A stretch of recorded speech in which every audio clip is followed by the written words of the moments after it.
साथ यशी शुक्ला और बात करेंगे गैंग रेप से थर्राया लखनऊ। आपको बता दें कि राजधानी लखनऊ में एक युवती ने अस्पताल के डॉक्टर और वार्ड बॉय पर गैंग रेप का आरोप लगाया है। पीड़ित के आरोप के मुताबिक वो भाऊराव देवरस अस्पताल में अप्रैल महीने में दिखाने गई थी। पीड़िता ने कहा कि इस दौरान उसे बेहोशी का इंजेक्शन लगाकर गैंग रेप किया गया, जिसके बाद महिला ने महानगर कोतवाली में गैंग रेप का केस दर्ज करवाया। वहीं महानगर पुलिस ने आरोपी वार्ड बॉय को अरेस्ट कर लिया है, जबकि डॉक्टर आरबी सागर अभी भी फरार चल रहे हैं, जिसका ट्रांसफर अयोध्या में हो चुका है। आपको बता दें कि वही युवती की तहरीर पर वार्ड बॉय को गिरफ्तार कर लिया गया। लोक लाज के डर से युवती ने अब तक मुंह नहीं खोला था। बता दें कि इससे पहले शनिवार को भी राजधानी लखनऊ के गोमती नगर में एक गैंग रेप का मामला सामने आया था, जहां पर विभूति खंड थाना क्षेत्र में शनिवार को ट्यूशन पढ़ाकर घर जा रही छात्रा के साथ कुछ लोगों ने गैंग रेप किया था।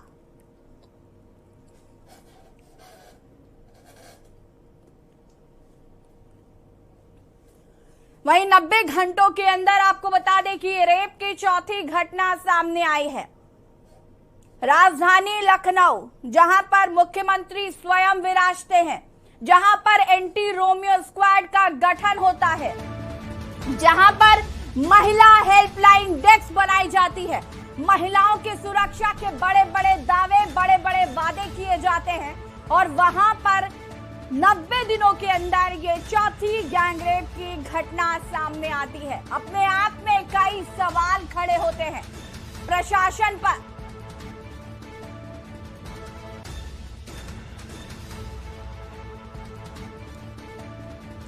सड़क, स्कूल और अब अस्पताल में भी महिलाएं सुरक्षित नजर नहीं आ रही हैं।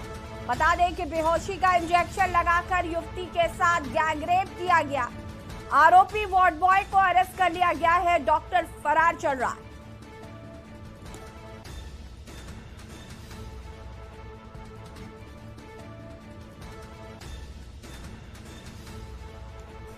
बता दें कि भाऊराव देवरस संयुक्त चिकित्सालय महानगर लखनऊ, ये वही अस्पताल है जहां पर महिला के साथ गैंग रेप किया गया।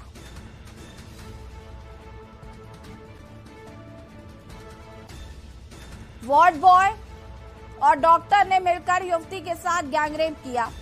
लोक लाज के डर से महिला ने पहले शिकायत नहीं की थी।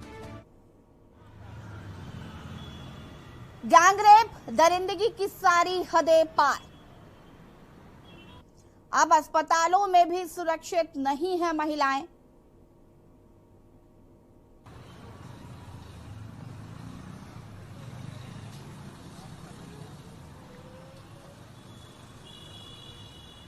हेलो, बेहद ही शर्मनाक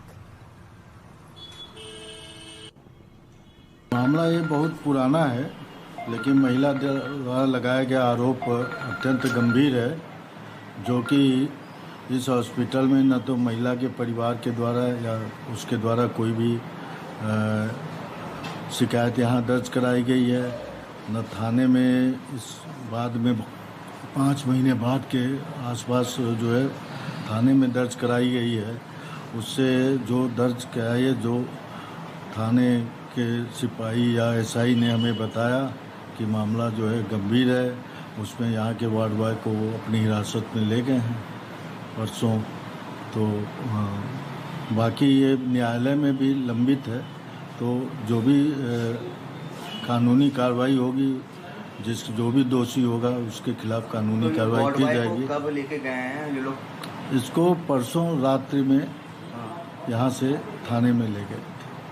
तो कोई महिला ने कोई आप लोग से कोई कंप्लेंट करी? नहीं, हमारे पास कोई उसकी तरफ से कोई भी न मिलने आया, न कोई कंप्लेन आया अभी तक कोई।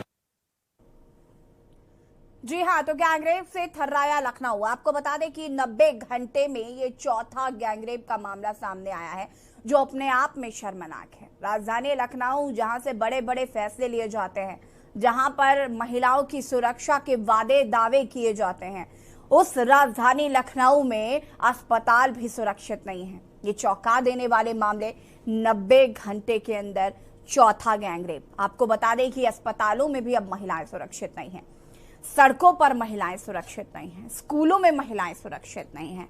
दावे किए जाते हैं कि 12-12 बजे भी अगर घर से लड़कियां निकलती हैं तो वो सेफ हैं। क्या ये सेफ है? ये तस्वीरें, हम आज इस पर बात कर रहे हैं। 21वीं सदी में आने के बाद भी आज महिला सुरक्षा एक बड़ा मुद्दा बना हुआ है। चाहे लाख दावे कर लिए जाए, चाहे लाख बातें कर ली जाए, लेकिन ऐसी तस्वीरें सामने आती ही हैं। ऐसे में प्रशासन की एक बड़ी लापरवाही हर बार देखने को मिलती है। महिलाएं कंप्लेन करती हैं, थानों के चक्कर काटती रह जाती हैं, कोई कार्रवाई नहीं होती, कोई गिरफ्तारी नहीं होती। हालांकि इस मामले में गिरफ्तारी हुई। एक बड़ी बात यह है कि यहां पर जिस तरीके से अगर हम बात करें, यहां पर जिस तरीके से महिलाएं अपनी कंप्लेन नहीं करती हैं, क्योंकि कहीं ना कहीं उनको ये डर रहता है कि समाज क्या कहेगा, सोसाइटी क्या कहेगा। इस चक्कर में भी कई बार ऐसे मामले सामने नहीं आ पाते हैं। ऐसे में कहीं ना कहीं ये डर क्यों है, इस पर भी रिसर्च करने की जरूरत है कि आखिर महिलाएं क्यों किसी से अपनी बात नहीं कह पाती हैं, क्यों नहीं बता पाती हैं कि उनके साथ कुछ गलत हुआ है। बेहोशी का इंजेक्शन लगाकर युवती के साथ गैंगरेप किया गया। गाजियाबाद में 38 महिला के साथ सामूहिक दुष्कर्म की दिल दहला देने वाली घटना सामने आई थी। पीड़िता दिल्ली के नंद नगरी में रहती थी। 16 अक्टूबर को अपने भाई के जन्मदिन समारोह में भाग लेने गाजियाबाद गई थी। रात में जब वो लौटते हुए ऑटो का इंतजार कर रही थी तो 4 लोगों ने उसे स्कॉर्पियो कार से अगवा कर लिया। वे उसे एक अज्ञात स्थान पर ले गए जहां एक और व्यक्ति मौजूद था। यहां उन्होंने उसके साथ बेरहमी से सामूहिक बलात्कार किया और 2 दिनों तक उसके साथ बलात्कार करते रहे और प्रताड़ित करते रहे। इतना ही नहीं, अपराधियों ने गैंगरेप के बाद उसके प्राइवेट पार्ट में लोहे की रॉड डाल दी। इसके बाद उन्होंने उसे बोरे में छिपा दिया, उसके हाथ पैर बांध लिए और उसे सड़क पर फेंक दिया। महिला खून से लथपथ बहुत गंभीर हालत में मिली थी। उस समय लोहे की रॉड भी उसके अंदर ही थी। महिला फिलहाल बेहद गंभीर हालत में दिल्ली के एक अस्पताल में भर्ती है। 15 अक्टूबर की रात को 16 साल की छात्रा के साथ एक ऑटो रिक्शा चालक समेत 2 लोगों ने कथित तौर पर दुष्कर्म किया था। एक आरोपी को गिरफ्तार कर लिया गया है।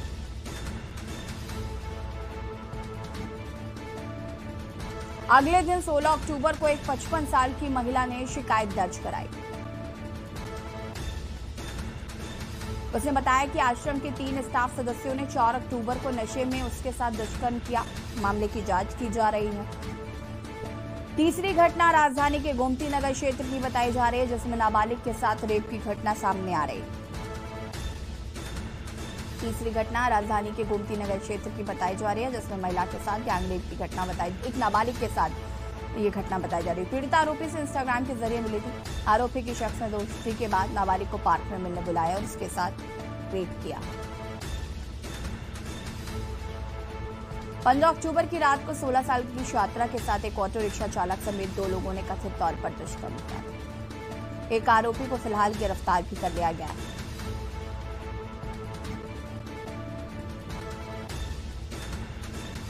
अगले दिन 16 अक्टूबर को एक 55 साल की महिला ने शिकायत दर्ज कराई। उसने बताया कि आश्रम के 3 स्टाफ सदस्यों ने 4 अक्टूबर को नशे की हालत में उसके साथ दुष्कर्म किया। फिलहाल उस पर जांच की जा रही।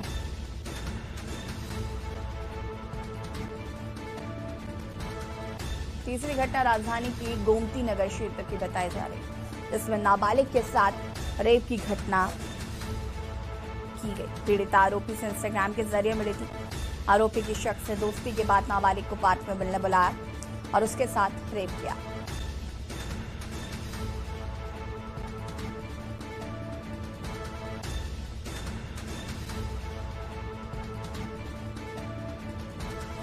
हमारे साथ अंजू प्रजापति जी महिला आयोग की सदस्य जुड़ चुकी हैं।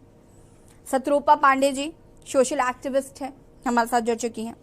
मौली सेठ जी वरिष्ठ पत्रकार हैं, हमारे साथ जुड़ चुके हैं। अपूर्व जायसवाल जी ब्यूरो चीफ इस वक्त भाऊराव देवरस अस्पताल से हमको। आशीष सोनकर जी संवाददाता लखनऊ से, भाऊरस देवरस अस्पताल से। शुरुआत में अपूर्व जायसवाल जी आपसे करना चाहूंगी, फिलहाल क्या अपडेट है इस पूरे मामले को लेकर? क्या जानकारी मिल पा रही है इस अस्पताल को लेकर, क्या इसका इतिहास रहा है, क्या इस तरीके की घटनाएं कभी पहले भी सुनने को मिली हैं इस अस्पताल से? यशी, जिस तरीके से अभी तक इस अस्पताल का जो इतिहास की आपने बात करी है, यहाँ पर इलाज होता रहा, बेहतर व्यवस्थाएं हैं, जबकि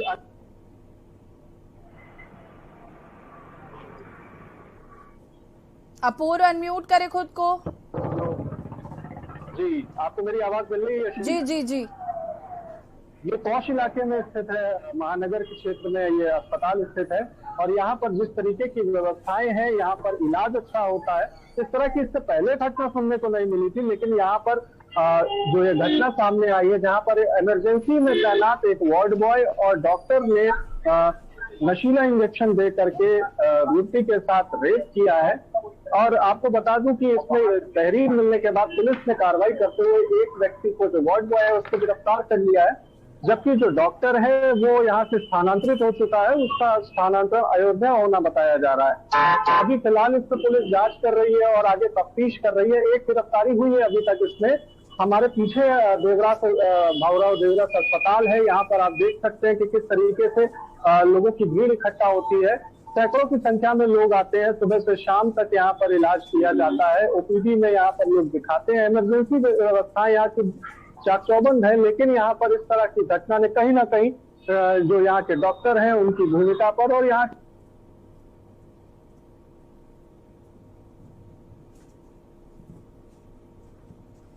ठीक है अपूर्व। आशीष हमारे साथ जुड़े हुए हैं। आशीष, क्या कुछ जानकारी है? अगर हम बात करें डॉक्टर को लेकर, एक मछली सारे तालाब को गंदा करती है। अपूर्व जैसे कि बता रहे थे, इस अस्पताल का कोई ऐसा इतिहास नहीं रहा, बहुत पॉश एरिया में बना है, बहुत अच्छे से इलाज होता रहा, लेकिन एक डॉक्टर, एक वार्ड बॉय की वजह से आज ये पूरा अस्पताल बदनाम हो गया।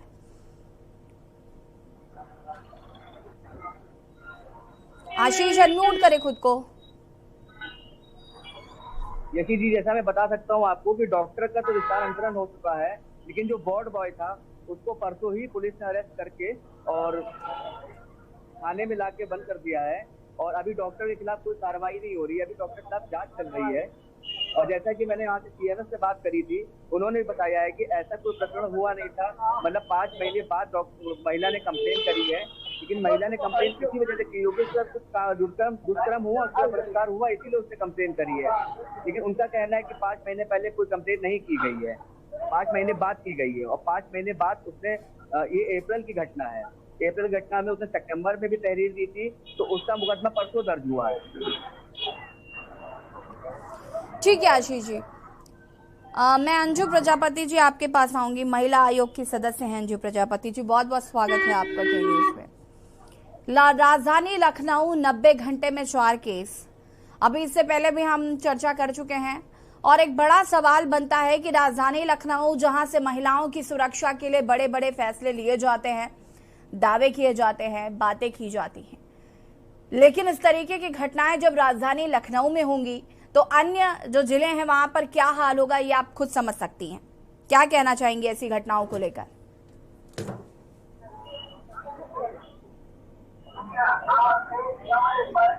अंजू जी, अनम्यूट करें खुद को प्लीज।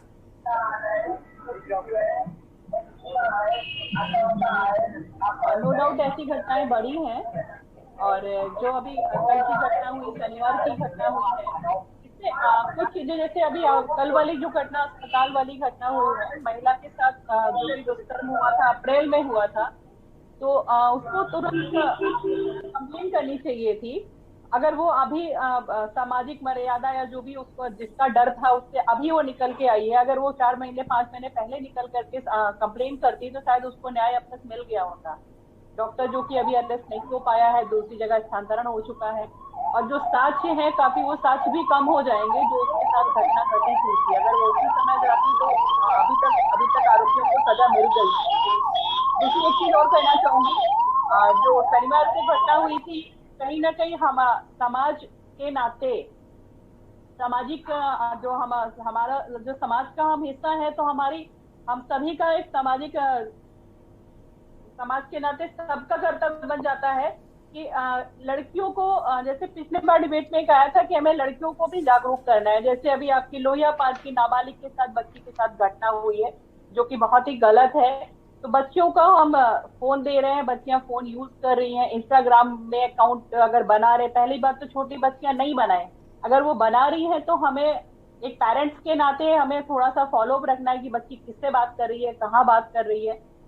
एक एज लिमिट है 18 साल, लेकिन आज के डेट में बच्चे फेसबुक भी बना रहे हैं, इंस्टाग्राम पे भी जा रहे हैं और अननोन पर्सन से बिना डरे हुए चैटिंग करते हैं। तो थोड़ा सा एज अ पेरेंट्स समाज के नाते हम लोगों को भी अवेयर होना पड़ेगा। शासन प्रशासन की जिम्मेदारी तो है कि ऐसी घटनाएं घटित हो रही हैं तो ना हो, और जो घटित हो रही हैं उसके नाते उनको तुरंत सजा मिले। एक तो तुरंत अरेस्टिंग हो और सजा भी मिले, लेकिन सामाजिक प्राणी होने के नाते हम सभी का भी कर्तव्य बन जाता है कि हम हमारे जो कर्तव्य हैं उनका भी हम जिम्मेदारी से निभाएं, तो शायद ऐसी घटनाएं कम होगी। लड़कियों को संस्कार देने के साथ साथ लड़कों को भी संस्कारित करें। ठीक है, शत्रुपा पांडे जी क्या कहना चाहती है? मैं इस बात पर ज्यादा फोकस करना चाहूंगी और इस बात पर आपकी प्रतिक्रिया पहले चाहूंगी कि 5 महीने पुराना ये मामला था, क्या वजह रही होगी कि उस महिला ने 5 महीने तक इस बात को किसी से भी नहीं कहा, उजागर नहीं की? कहीं ना कहीं ये हमें दिखाता है, ये दर्शाता है कि थानों में सुनवाई नहीं होती, हर चीज का इतना ज्यादा प्रोपेगेंडा क्रिएट किया जाता है कि महिलाएं खुद को कोर्ट कचहरी के चक्करों से दूर रखना चाहती हैं, और यही वजह होती है कि जिसकी वजह से थाने में कंप्लेन नहीं होती। ये वो मामले हैं जो किसी ना किसी वजह से सामने आए हैं।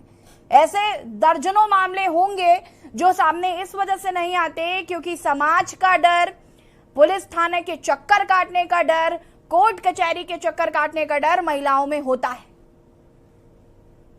स्नेहा जी, आप की बात से पूरी तरह सहमत हूँ। यही कारण है, ये सारे बिंदुवार जो आपने बात रखी, यही कारण है कि महिलाओं के लिए अच्छे कानून, बेहतर कानून आ गए हैं। देखिए, निर्भया कांड के बाद बहुत पक्का बड़ा कानून हमारे हाथ में है, उससे बड़े कानून की अभी जरूरत भी नहीं है। बहुत ही सशक्त कानून भारत की महिला आधी आबादी के हाथ में है, लेकिन उसका इम्प्लीमेंटेशन नहीं हुआ। निर्भया फंड का बेहतर उपयोग होता नहीं दिखा। और सबसे बड़ी बात अभी आपने पूरी कह दी, उसको मुझे दोहराने की जरूरत नहीं। ये महिलाओं के प्रति जो अपराध घट रहे हैं, पुलिस कहीं ना कहीं महिलाओं को विश्वास में लेने में फेल हो रही है। पुलिस उनके साथ संवेदनशीलता के साथ अपना वो चित्र नहीं बना पा रही। देखिए, बहुत जमाने से पुलिस का खुद का ही चित्र बहुत बिगड़ा हुआ है महिलाओं की नजर में। बिल्कुल। तो बदमाशों के साथ साथ पुलिस के सामने जाने से भी भय खाती।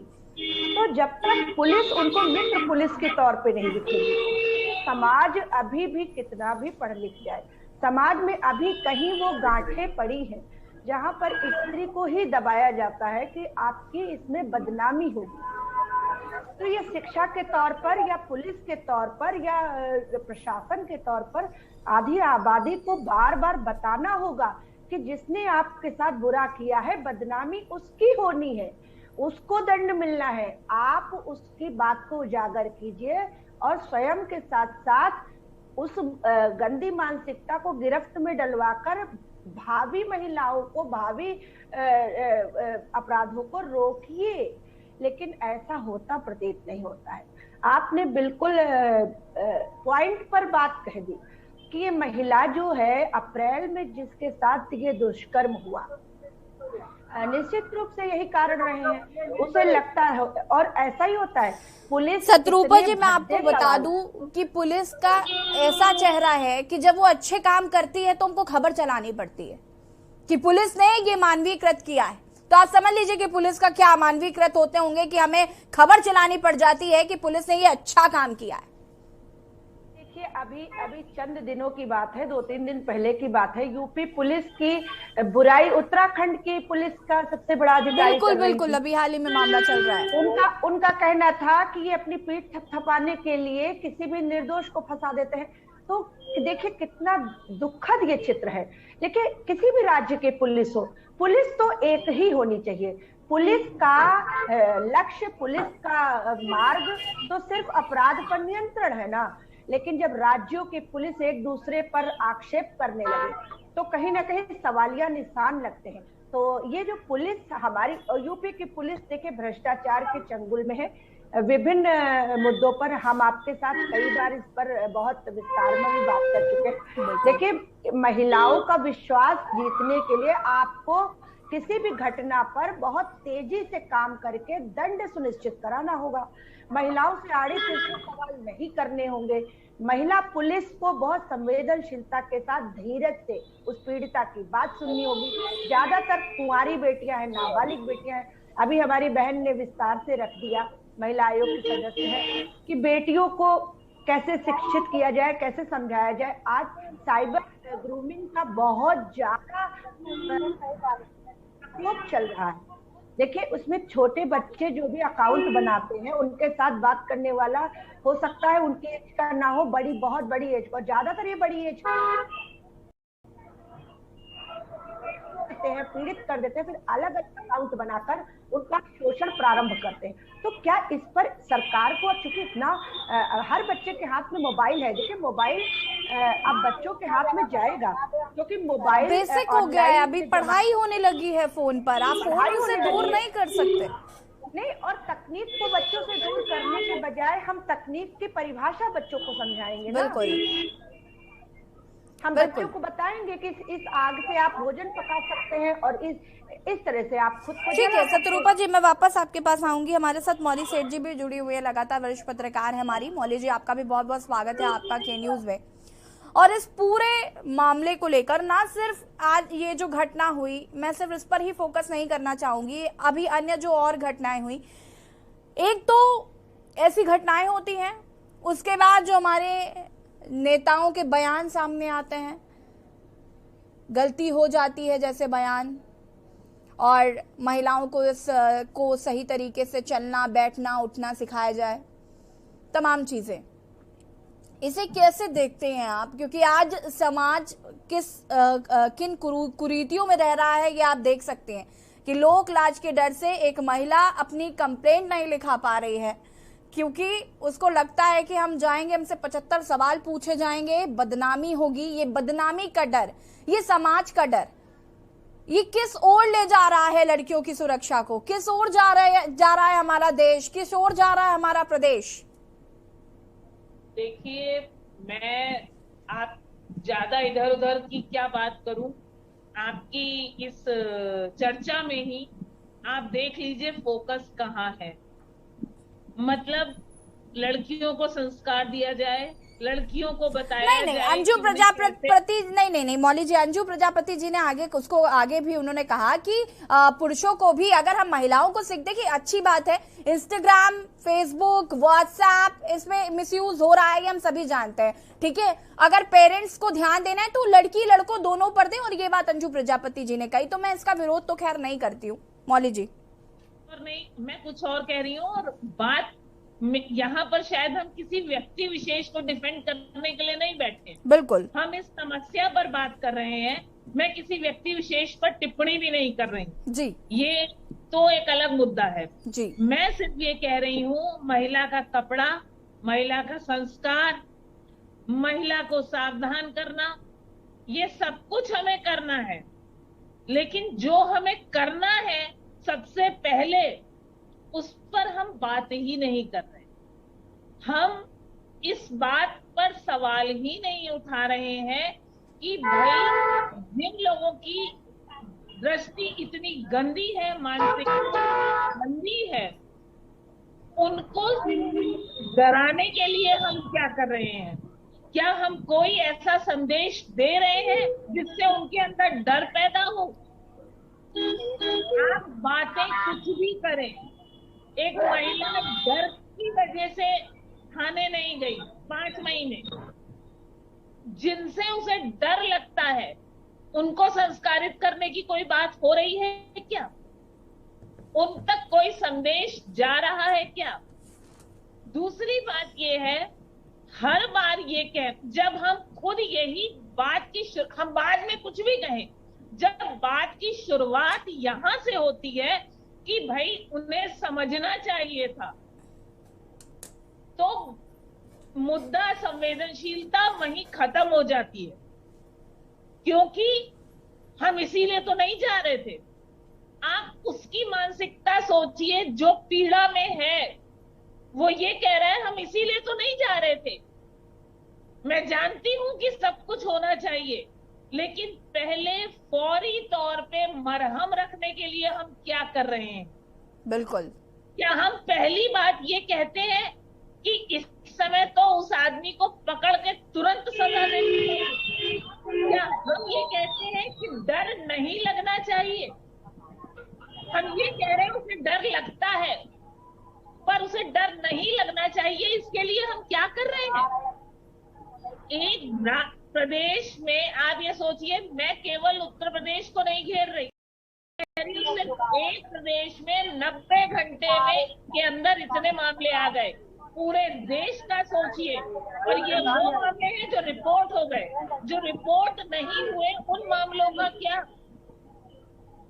हम भय का संदेश नहीं दे रहे। हमारे यहाँ कहा गया है भय बिनु होए न प्रीति, और हम भय का कोई संदेश नहीं दे रहे।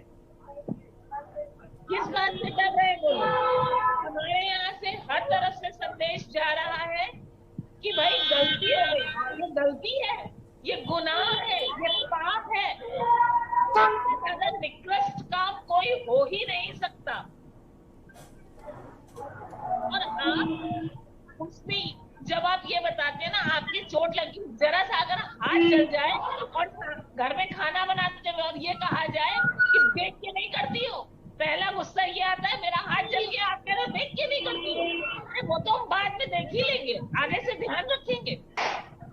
लेकिन पहली बात हम ये नहीं कह सकते। मेरा विरोध इसी बात पे है। नहीं, मैं बिल्कुल सहमत हूँ मौली जी, आपकी बात से मैं बिल्कुल सहमत हूँ कि ये विश्वास, देखिए बात यहाँ पर विश्वास की है कि महिलाओं को विश्वास ही नहीं है कि हम जाएंगे तो वहां पर हमें ट्रीट किया जाएगा। अभी कुछ दिन पहले हम चर्चा कर रहे थे और ये पता चला कि पीड़ित पक्ष थाने के चक्कर काट रहा था, अपनी दुहाई दे रहा था, अपनी बातें बता रहा था, लेकिन प्रशासन ने नहीं सुनी। प्रशासन समझौता कराने में विश्वास रखता है। प्रशासन को समझौता कराने में क्या मिलता है ये मैं जरूर जानना चाहती हूँ। देखिए संघात, वही मैं कह रही हूँ ना कि भय से मुक्ति है। प्रशासन को, देश को, दलों को सम्मान कराने में क्या मिलता है?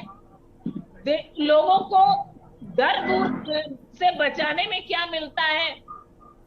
मुझे नहीं समझ में। मैं यही कह रही हूँ, हम में से कितनी महिलाएं उसी समय खड़ी हो जाती हैं जाकर कि भाई ये कैसे हुआ? उस आदमी को डराओ, उस व्यक्ति का सामाजिक बहिष्कार क्यों नहीं होता है पूरे परिवार का? तब परिवार भी आगे आएगा कि यार तुम्हारे चक्कर में हमारा बहिष्कार हो रहा है। लेकिन यहाँ तो परिवार ही बचाने आ जाता है। तो दिक्कत यहाँ है। बिल्कुल। आशीष जी, आपने सीएमएस से बात की, उनका क्या कुछ कहना है अभी इस पूरे मामले को लेकर? डॉक्टर की गिरफ्तारी को लेकर भी क्या किसी तरीके का कोई बयान दिया गया है? नहीं, डॉक्टर की गिरफ्तारी को लेकर उनका कोई बयान जारी नहीं हुआ है। उनका साफ तौर से ये कहना है ये 5 महीने पुराना मामला है और हम लोग के पास कोई भी कंप्लेन नहीं आई है और डॉक्टर का स्थानांतरण हो चुका है, ट्रांसफर हो चुका है अयोध्या, और वार्ड बॉय वहीं पे था, इसलिए वार्ड बॉय को अरेस्ट कर लिया गया था।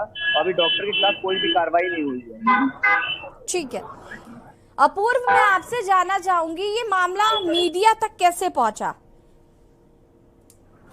यशी, ये पूरा मामला मीडिया के पास जब पुलिस को ये रिपोर्ट पहुंची है, हालांकि पुलिस इस मामले में पहले लीपापोती करने के प्रयास करती है, जैसा कि हर बार होता है। आशीष जी क्या कह, आशीष जी तो बता रहे हैं कि सीएमएस का कहना है कि कोई रिपोर्ट नहीं करी गई है, कोई तहरीर नहीं दी गई है। अस्पताल के जो सीएमएस हैं उनके पास अभी तक इसकी इत्तला नहीं थी। उन्होंने साफ तौर पर यह बताया कि पुलिस के जो उप निरीक्षक हैं, जो कांस्टेबल हैं, वो उनके पास इस मामले की तस्दीक करने के लिए पहुंचे थे, जिसके माध्यम से उन तक ये मामला पहुंचा था। और वार्ड बॉय की गिरफ्तारी से इस बात की पुष्टि हुई कि इस तरह की कोई घटना भी हुई थी। अपने आप में ये जो अस्पताल प्रशासन की बात कहें तो अस्पताल प्रशासन कहीं ना कहीं ढुलमुल रवैया अपनाए हुए है, क्योंकि ये बहुत बड़ी बात है। यहाँ आने वाली जो सैकड़ों महिलाएं हैं, उनकी असमत पर ये आंच जैसी चीज है। यहाँ पर इस तरह से अगर कोई घटना होती है, कोई इमरजेंसी जो कि पूरे दिन चालू रहती है, यहाँ पर लोग आते जाते रहते हैं, और यहाँ पर इस तरह की घटना हो जाना अपने आप में बहुत बड़े सवाल खड़े करता है।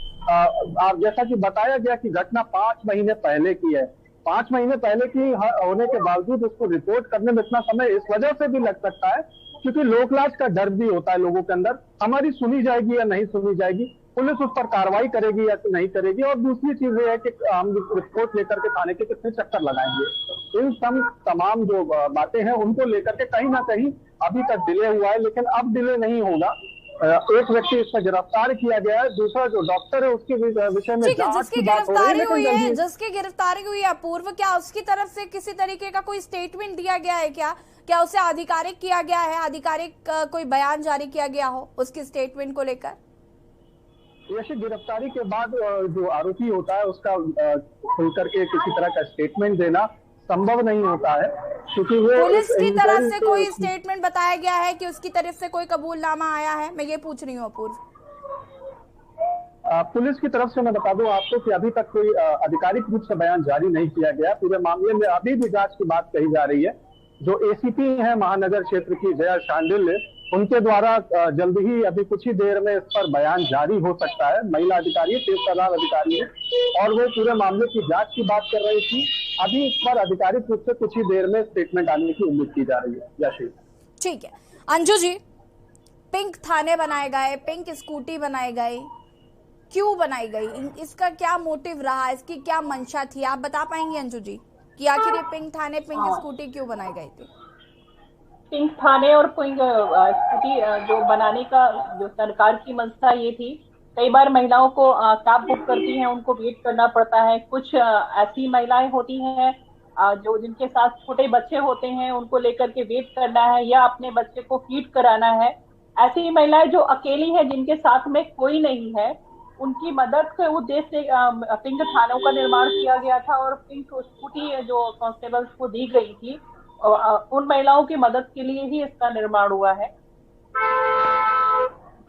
ठीक है अंजू जी, लेकिन पिंक थाने, पिंक स्कूटी का मतलब जो मैं समझती हूँ वो ये कि महिलाएं महिलाओं से खुलकर ज्यादा अच्छे से बात कर पाती, इसलिए इनका गठन किया गया।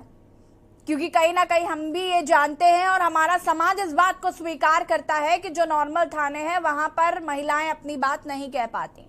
उसके बावजूद भी पिंक थाने पर ये कंप्लेंट्स क्यों नहीं जाती हैं? पिंक थानों में भी ऐसा क्या हो रहा है कि कंप्लेंट्स नहीं कर रही हैं महिलाएं? इस पर आपको नहीं लगता, महिला आयोग के सदस्य हैं आपको नहीं लगता कि इस पर विचार करने की जरूरत है कि ऐसा क्या हो रहा है कि महिलाएं खुलकर नहीं अपनी बात कह पा रही हैं, क्यों नहीं सुन पा रही है? क्या पिंक थानों में भी महिलाओं का उसी तरीके से शोषण किया जा रहा है जैसे कि अन्य थानों में किया जाता है? और यहाँ मेरा शोषण से मतलब है कि थाने के चक्कर काटना और तमाम चीजें। थानों में तो अभी तक कोई कंप्लेन नहीं आई है। पिंक थाने में जो मेरे अभी संज्ञान में, क्योंकि मैं लखनऊ रहती हूँ और डेली मेरा निकलना होता है, तो काफी जगहों के पिंक थाने ऐसे हैं जो कि शायद खुलते कम है या बंद ही रहते हैं, ताले बंद रहते हैं। जो मेरा ऑब्जर्वेशन है, तो ये कहीं ना कहीं पुलिस विभाग उसको या तो वॉच नहीं कर पा रहा है कि महिलाएं वहां पर जाकर के अपनी कंप्लेन करें। और हाँ, महिलाओं के कंप्लेन करने का तो सामान्यतः जितने भी थाने हैं वहां पर महिला हेल्प डेस्क अलग से है, इसीलिए बनाई गई है कि महिला कई बार कुछ ऐसी शिकायतें होती हैं जो किसी पुलिस कांस्टेबल या इंस्पेक्टर के सामने नहीं कह पाती है, महिला हेल्प डेस्क में जाके कहती है। दूसरी एक चीज और है, ये जो अभी कल की घटना आई है, आयोग के संज्ञान में डायरेक्ट कई ऐसे केसेस आते हैं और आयोग के माध्यम से गिरफ्तारी भी हुई है और न्याय भी मिला है महिलाओं को। एक चीज मैं जरूर कहना चाहूंगी, आयोग के माध्यम से मैं पिछले 2 साल से देख रही हूँ, कई बार कुछ महिलाएं ऐसी होती हैं कि वास्तव में उनके साथ ऐसा नहीं हुआ है, किसी अन्य विषय को लेकर के वो ऐसे आरोप लगाती हैं, जिसकी वजह से कई बार, लेकिन इसकी संख्या बहुत कम है, मैं नहीं कहूँगी संख्या ज्यादा है, कई बार पुलिस उसकी विवेचना करने में देरी होती है।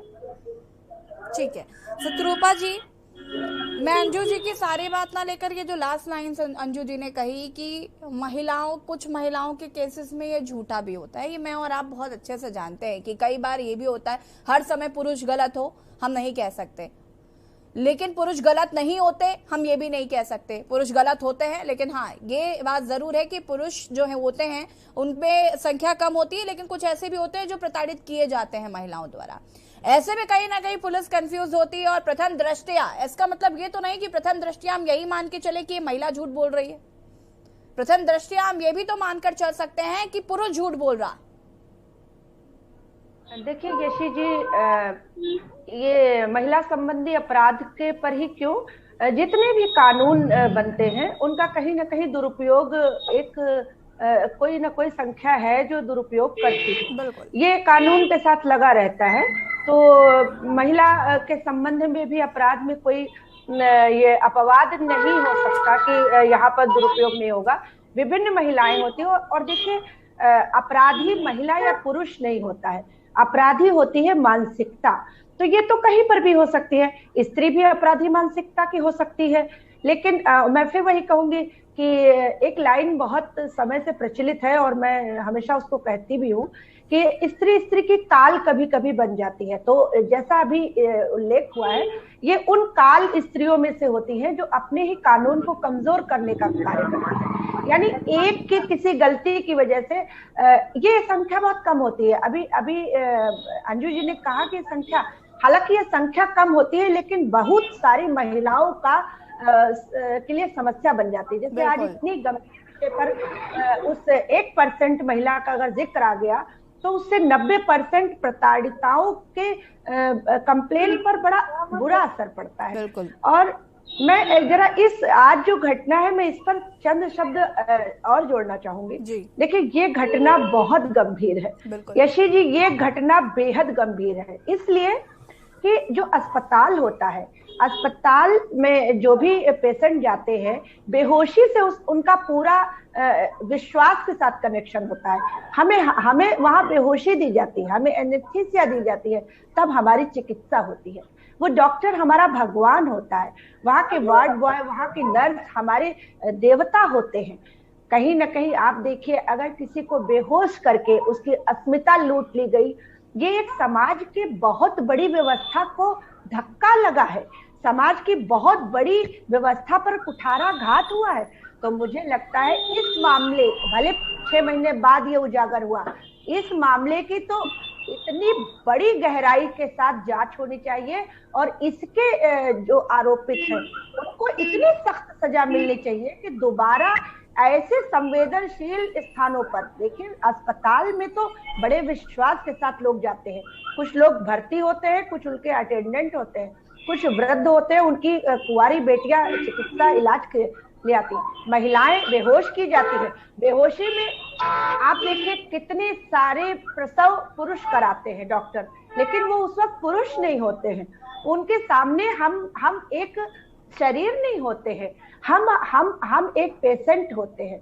अगर ऐसे कोई दरिंदा है जिसे हम सिर्फ मांस के रूप में दिख रहे हैं और वो गिद्ध है और वो समाज की सबसे महत्वपूर्ण व्यवस्था अस्पताल के इर्द गिर्द वो गिद्ध है, तो मुझे लगता है उस गिद्ध का बुलडोजर उसी पर चलना चाहिए। और मैं बहुत सख्त शब्दों में इस केस की निंदा करती हूँ, देर आए दुरुस्त आए कहती हूँ।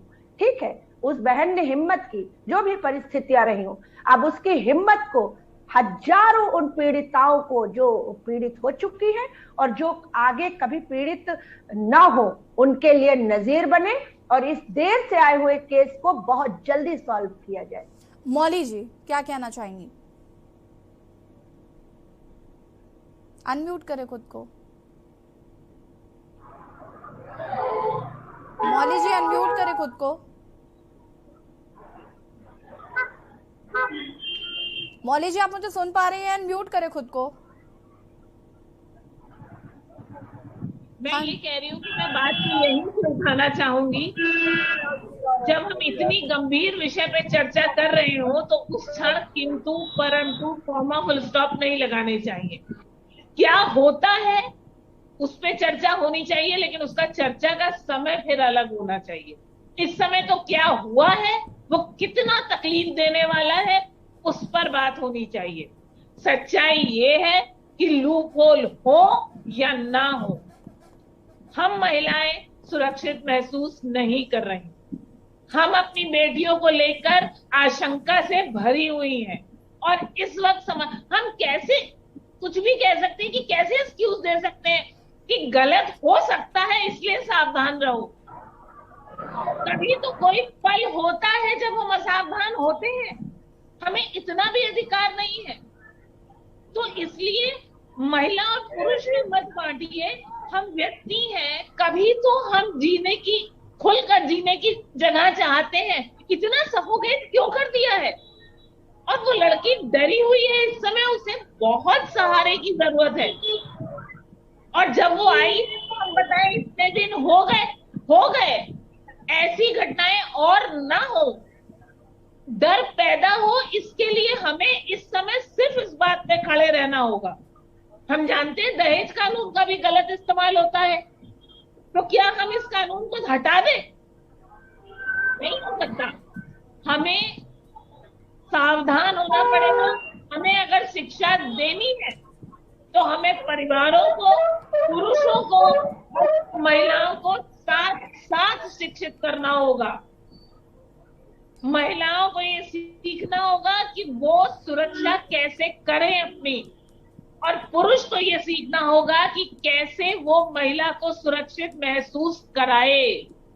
वो पुरुष है, समाज की आधी इकाई वो भी है और महिला भी है। दोनों के परस्पर सहयोग से एक समाज, एक देश, एक दुनिया चलती है। और वो भेड़िया नहीं है, वो शिकार में नहीं निकला है, वो समाज चलाने निकला है। उसके अंदर ये डर होना चाहिए कि अगर वो शिकार से निकला है तो फिर महिला दुर्गा बन के उसका शिकार करेगी, और इतना डर होना चाहिए। मैं तो ये कहना चाहती हूँ कि अब हमें किसी को शिक्षित करने की बात बाद में सोचनी होगी, पहले सोचना होगा कैसे ये डर पैदा हो। बिल्कुल, ये बहुत अहम प्रश्न है और कहीं ना कहीं इस पर विचार करने की जरूरत है। लेकिन ये भी देखना है कि कितना विचार इस पर किया जाता है, क्योंकि विचारों के अनुरूप ही काम हो रहा है। और हम देख रहे हैं कि इसकी बानगी हमें लगातार देखने को मिल रही है।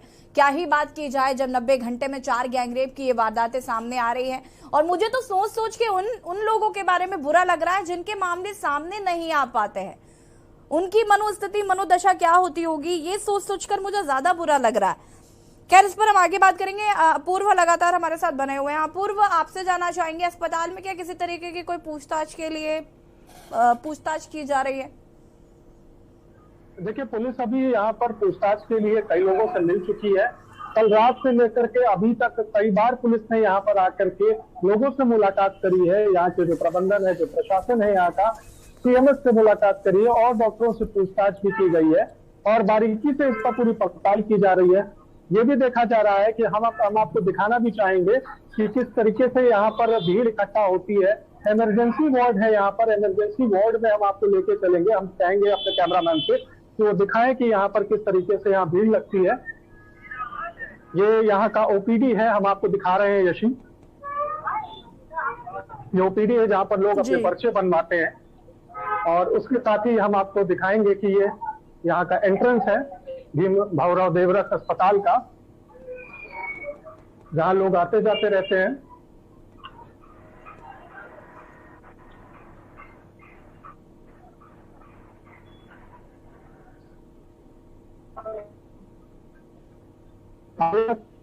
के सामने भीड़ लगी हुई है, पर्चे बनवाने के लिए यहाँ पर लोग आ रहे हैं। यहाँ पर लोग अपने जांच कराने के लिए आ रहे हैं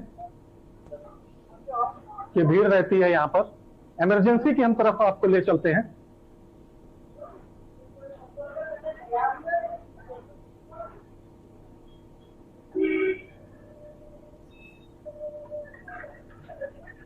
हम आपको इमरजेंसी की तरफ लेकर आए हैं।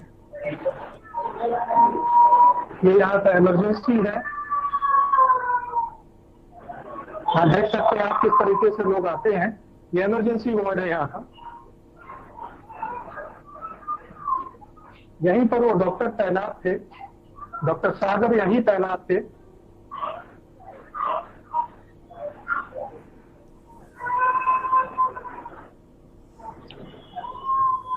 यश जी, ये इमरजेंसी है, यहाँ पर आकस्मिक सेवाएं दी जाती है। और यहाँ पर डॉक्टर सागर तैनात थे, वार्ड बॉय तैनात था, जहाँ पर ये पूरी घटना हुई है। ये वही इमरजेंसी वार्ड है। यशी जी अपूर्व, बहुत शुक्रिया आपका तमाम जानकारी देने के लिए। और आशीष लगातार हमारे साथ बने हुए हैं। आशीष, अस्पताल की बात करें तो अस्पताल के अंदर की सारी तस्वीरें यहाँ पर हमको अपूर्व जायसवाल जी ने दिखा दी। पॉश एरिया है यहाँ पर, और इस तरीके की घटना के बाद वहां पर जो मौजूद लोग हैं, आम जनमानस है, उनकी क्या प्रतिक्रिया आ रही है?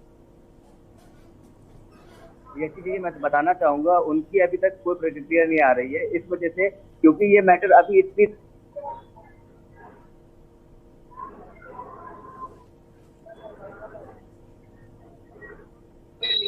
पीड़िता है वो अभी सामने नहीं आना चाह रही है। पुलिस के मुताबिक वो अभी सामने नहीं आना चाह रही है। ठीक है आशीष, बहुत बहुत शुक्रिया आपका तमाम जानकारी देने के लिए। और लगातार हमारे साथ पैनलिस्ट पे जुड़ा हुआ है अंजू प्रजापति जी, जो कि महिला आयोग की सदस्य हैं, शत्रुवा पांडे जी सोशल एक्टिविस्ट है, मौली सेठ जी वरिष्ठ पत्रकार हैं। सोल्यूशन की बात करें अगर हम मौली जी, तो सोल्यूशन क्या लगता है आपको कि सोल्यूशन क्या हो सकता है इसका? क्या करना चाहिए, क्या हित में हो सकता है? पहली बात तो यही कि डरना, किस तरीके से डर पैदा हो उसका जिक्र, लेकिन जब इस तरीके के केसेस होते हैं तो लगातार कहा जाता है कि डर पैदा होना चाहिए, डर के लिए ये करें, कैंडल मार्च और ना जाने क्या क्या है, उसके बावजूद भी कोई सुन नहीं रहा है, कोई सुनवाई कर नहीं रहा है। देखिए, कैंडल मार्च या वो अच्छी चीजें हैं, लेकिन सही बात यह है कि उससे भय नहीं पैदा होगा। और जहां तक बात है, सबसे पहले तो मैं ये कहना चाहूंगी कि जितने राजनीतिक दल हैं, भले ही वो पक्ष में है या विपक्ष में, सवाल ये कि उससे जुड़ी उसमें जो महिलाएं हैं, कम से कम ऐसे मुद्दों पर एकजुट हों, एक दूसरे को, अपनी पार्टी को डिफेंड करने की बजाय उस वक्त वो सोचें कि हम महिला को डिफेंड कर रहे हैं। तो एक तो उनका स्टेट बिल्कुल क्लियर होना चाहिए कि नहीं, इस पर कोई बात नहीं होगी। ऐसी कोई घटना के अपराधी को जब कोई बचाव करता है तो सबसे पहले महिलाओं को, चाहे वो महिला के पक्ष में हो या ना हो, मतलब सत्ता पक्ष में हो या ना हो, उन्हें ये कहना चाहिए कि नहीं, उनकी सुरक्षा पे कोई बात नहीं होगी। आप देखिए, पिछले ये जो भय, थोड़ा सा निर्भया वाले में थोड़ा सा एक कानून आने के बाद जो भय बना था, वो भय पूरी तरह भाप बन के उड़ गया जब बिल्किस बानो कांड की महिला अपराधियों का सम्मान हुआ। ये चीज सामने ही क्यों आई, ये कैसे होने दिया? उसी क्षण पुलिस को कार्रवाई करनी चाहिए थी। मैं उनके लीगल उसकी बात नहीं कर रही हूँ कि उन्हें बेल मिली, क्यों मिली, क्या हुआ, वो तो कोर्ट देख ही रही होगी। लेकिन जिस क्षण ये शुरू हुआ था, जब हम अपराधी को चेहरा ढक के जेल ले जाते हैं, जब हम अपराधी को बिना बताए नामों को छुपा के कार्रवाई करते हैं, तो फिर वो बाहर आए और वहां पे मजमा लगा, उनका सम्मान हुआ, ये कैसे होने दिया गया? कैसे डरेगा कोई अपराधी?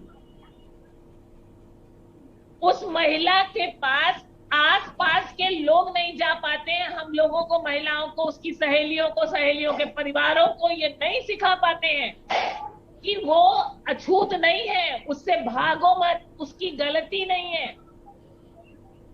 बलात्कार की शिकार सबसे पहले अपने आप को अपराधी समझने लगती है, और हम उसकी इस भावना की पुष्टि करते हैं, उसको अपने से काट के, उसको अपने से दूर करके। ये सबसे बड़ी समस्या है। हम महिलाओं को, परिवारों को ये शिक्षा नहीं दे पाए हैं कि आपके परिवार की बेटी, बहन अपराधी नहीं है। और यहाँ कुंवारी या छोटी या उसकी बात नहीं है, कोई क्राइटेरिया ही नहीं है उम्र का। नाबालिग से लेके, बच्ची से लेके वृद्धा तक। अभी आप एक 55 साल की महिला की घटना अभी हुई है ना जी, तो कोई क्राइटेरिया ही नहीं है, गिद्ध घूम रहे हैं, और हम उन गिद्धों को एक्सक्यूज नहीं दे सकते। उनको ये होना चाहिए कि आपके ऊपर अटैक होगा और कहीं भी कोई भी करेगा। तो इसलिए भय अगर पैदा करना है तो इतना एकजुटता महिलाओं को दिखानी पड़ेगी, माओं को, बेटों को सिखाना पड़ेगा कि महिला तमाशा नहीं है, एक शरीर मात्र नहीं है। हम अपने पुरुषों को शिक्षा देते ही नहीं है, हम अपने बेटों को सिखाते ही नहीं है। बिल्कुल मौली जी, देखिए अब ये देखना होगा कि इसका कितना असर हमारी सरकारों पर पड़ता है, और साथ ही साथ मैं ये भी जरूर इसमें ऐड ऑन करना चाहूंगी कि हम महिलाओं को ही कम से कम एकजुट होना चाहिए, या ऐसे परिवारों को भी शिक्षित करने की जरूरत है कि चीजों से भागे नहीं, उनका सामना करें। और प्रशासन को तो खास कर कि अगर ऐसे केसेस आते हैं तो उन पर थोड़ी संवेदनशीलता दिखाते हुए, महिला के दर्द को समझते हुए उस तरीके से कार्रवाई करें और एक्शन लेना, समझौता करवाने पर दबाव डालें। खैर, आप सभी का बहुत बहुत शुक्रिया चर्चा में शामिल होने के लिए। और यहाँ पर बात कर रहे थे हम राजधानी लखनऊ में जिस तरीके से 90 घंटे में 4 रेप के केस, गैंग रेप के मामले सामने आए हैं, ऐसे में लापरवाही किसकी? गैंगरेप से थर्राया लखनऊ। आपको बता दें कि 90 घंटे में 4 ऐसे मामले लखनऊ से सामने आ चुके हैं, और चिंता उन मामलों की भी जो लोक लाज के डर से सामने नहीं आ पाते हैं। अब जो मामला सामने आया, जिसका हम लगातार जिक्र कर रहे थे, ये मामला 5 महीने पुराना बताया जा रहा है, लेकिन महिला इतनी हिम्मत नहीं जुटा पा रही थी कि वो जाकर इसकी शिकायत कर सके। तो कौन है ये लोग जो महिलाओं को शिकायत करने से रोकते हैं? क्यों थानों में सुनवाई नहीं होती? क्यों महिलाओं को पहले थाने के चक्कर कटवाए जाते हैं? क्यों उनसे सीधे सीधे बात नहीं की जाती? क्यों उनकी समस्याओं को नहीं समझा जाता? क्यों उनकी हमदर्द बनने की कोशिश नहीं करती है पुलिस?